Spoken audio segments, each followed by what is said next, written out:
J'associe souvent l'accompagnement d'HEIP à une chaîne de valeur où sont acteurs les étudiants, les alumni, les entreprises, les institutions. Et on a un accompagnement sur mesure de ces étudiants-là parce que notre philosophie est que chaque étudiant est unique.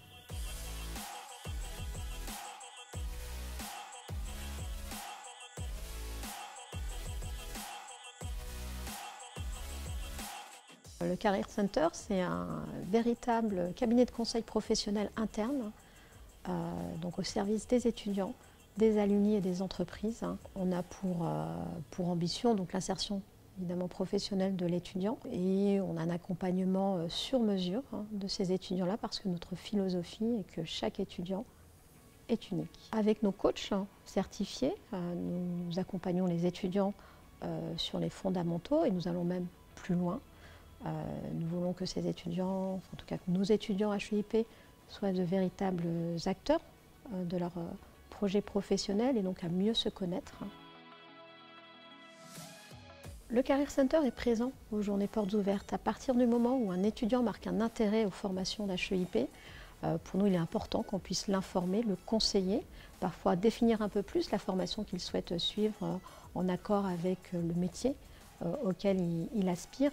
Un étudiant d'HEIP n'arrive pas par hasard dans ce type de formation. J'associe souvent l'accompagnement d'HEIP à une chaîne de valeur où sont acteurs les étudiants, les alumni, les entreprises, les institutions. Pour nous, il est important que cette chaîne de valeur soit en mouvement, comme l'est actuellement comme l'est le monde du travail. Donc ça peut partir tout simplement tout d'abord de leurs outils de candidature, que leur CV, leur lettre de motivation, leur identité numérique soient en accord avec leur personnalité et leurs aspirations.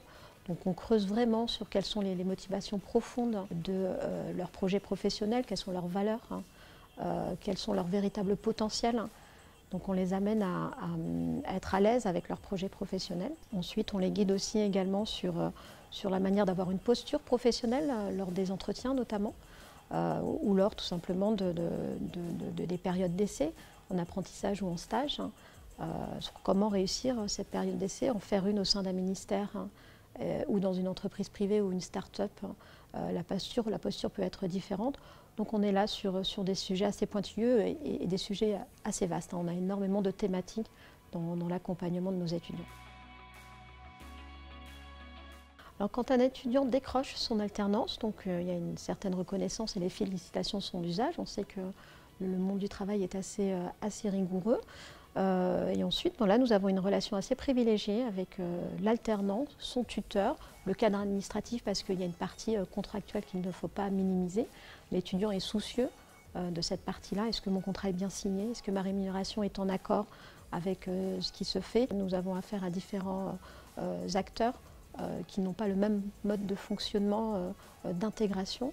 Donc voilà, donc il y a des bilans qui sont faits, d'où le premier bilan d'intégration que nous venons d'envoyer. L'accompagnement soit enrichissant des deux côtés aussi également.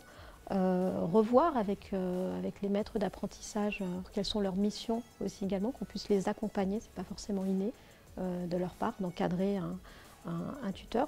Aller au-devant d'éventuelles ruptures, nous en avons peu à HEIP. Tout le long du parcours de l'alternant, on ne le lâche pas pour autant. Et il nous est important aussi de maintenir un lien, enfin plus qu'un lien, je dirais, avec le tuteur, sur les compétences attendues, qu'on puisse être là sur les métiers de demain. Nous formons des étudiants qui intégreront une structure dans 5 ans, que dans 5 ans, les compétences qui lui seront données, compétences techniques, non techniques, seront toujours d'actualité, voire même dans 10 ans. Et là, le rôle du tuteur est extrêmement important sur ces nouveaux métiers.